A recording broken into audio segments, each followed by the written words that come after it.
Indian premier league ക്രിക്കറ്റിൻ്റെ 13ാം പതിപ്പ് നടക്കുന്ന സമയം. അന്ന് ബാറ്റിങ്ങിലും ബൗളിങ്ങിലും ഏറെ കരുത്തരായിരുന്നു സൺറൈസേഴ്സ് ഹൈദരാബാദ്. ദുബായ് വേദിയായ 3ാം മത്സരത്തിൽ ഹൈദരാബാദിനെതിരാളികൾ റോയൽ ചലഞ്ചേഴ്സ് ബംഗളൂരു.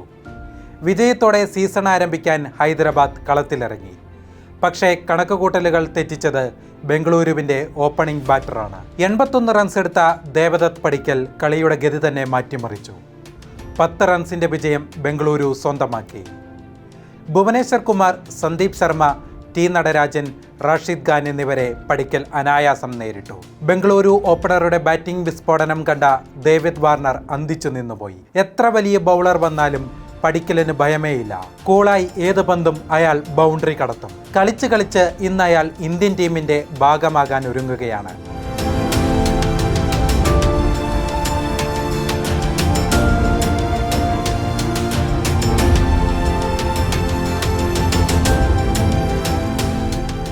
കർണാടകയിൽ നിന്നാണ് വന്നതെങ്കിലും പടിക്കൽ ഒരു മലയാളി കൂടിയാണ്. മലപ്പുറം ജില്ലയിലെ എടപ്പാൾ സ്വദേശി. 4ാം വയസ്സുവരെ കേരളത്തിലായിരുന്നു താമസം. പിതാവിൻ്റെ ജോലി ഹൈദരാബാദിലെത്തിച്ചു. മകൻ്റെ ക്രിക്കറ്റ് മോഹങ്ങൾ ഒടുവിൽ ആ കുടുംബത്തെ ബംഗളൂരുവിലേക്ക് കുടിയേറ്റി. 11ാം വയസ്സിൽ ബംഗളൂരുവിൽ ക്രിക്കറ്റ് പരിശീലനം തുടങ്ങി. ഒരു താരമായി ഉയരാൻ പടിക്കലിന് ഏറെ ആഗ്രഹമുണ്ടായിരുന്നു. കഠിനാധ്വാനം കൈമുതലാക്കി അയാൾ മുന്നോട്ട് പോയി.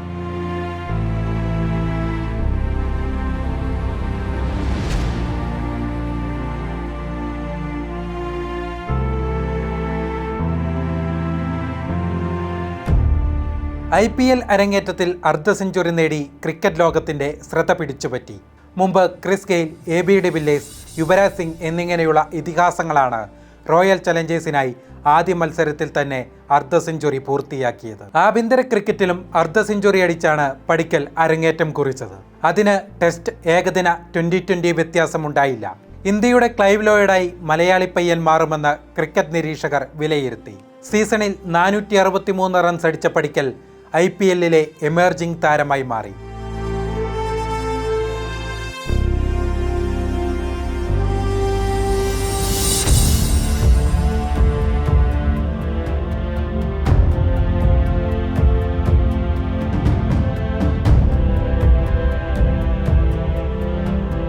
(2021) വീണ്ടും മികച്ച പ്രകടനം തുടർന്നു. ഒരു സെഞ്ചുറി അടക്കം 400-ലധികം റൺസ് പടിക്കൽ അടിച്ചുകൂട്ടി. ഇതോടെ ഇന്ത്യൻ ടീമിൽ നിന്നും കർണാടക താരത്തെ തേടി വിളി വന്നു. ഇന്ത്യൻ ജേഴ്സിയിൽ 2 T20 മത്സരങ്ങൾ പടിക്കൽ കളിച്ചിട്ടുണ്ട്. പക്ഷേ 38 റൺസ് മാത്രമാണ് താരത്തിൻ്റെ സമ്പാദ്യം. 2022 പടിക്കൽ സഞ്ജു സാംസണിനൊപ്പം രാജസ്ഥാൻ റോയൽസിലെത്തി. എന്നാൽ സീസണിൽ പടിക്കലിൻ്റെ പ്രകടനം മോശമായി. അടുത്ത സീസണിലും അവസരം നൽകിയെങ്കിലും മികച്ച ഫോമിലേക്ക് ഉയർന്നില്ല. ഇതോടെ 2024 IPLന് മുമ്പായി പടിക്കലിനെ റോയൽസ് കൈവിട്ടു. ലക്നൗ സൂപ്പർ ജയൻസിലേക്കാണ് ഇടംകയ്യൻ ബാറ്ററെ രാജസ്ഥാൻ വിട്ടുകൊടുത്തത്. പ്രതിസന്ധിയിൽ തളരാതെ നിന്ന പടിക്കൽ കഠിനാധ്വാനം ചെയ്തു. ഇത്തവണത്തെ ഇന്ത്യൻ ആഭ്യന്തര ക്രിക്കറ്റിൽ തകർപ്പൻ പ്രകടനമാണ് പടിക്കൽ പുറത്തെടുക്കുന്നത്.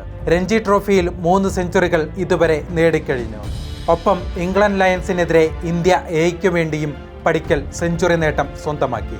ആ പ്രകടനം കണ്ടറിഞ്ഞ Indian cricket team selector Ajit Agarkar ഒരു തീരുമാനമെടുത്തു. KL രാഹുൽ എന്ന കർണാടകക്കാരന് പകരം ദേവദത്ത് പടിക്കൽ ഇന്ത്യൻ ടീമിലെത്തും. 23-കാരനായ താരത്തിന് കരിയർ ഏറെ ബാക്കിയുണ്ട്. ഇന്ത്യൻ കുപ്പായത്തിൽ അയാൾ ഇനിയും ഏറെ മുന്നോട്ടു പോകട്ടെ.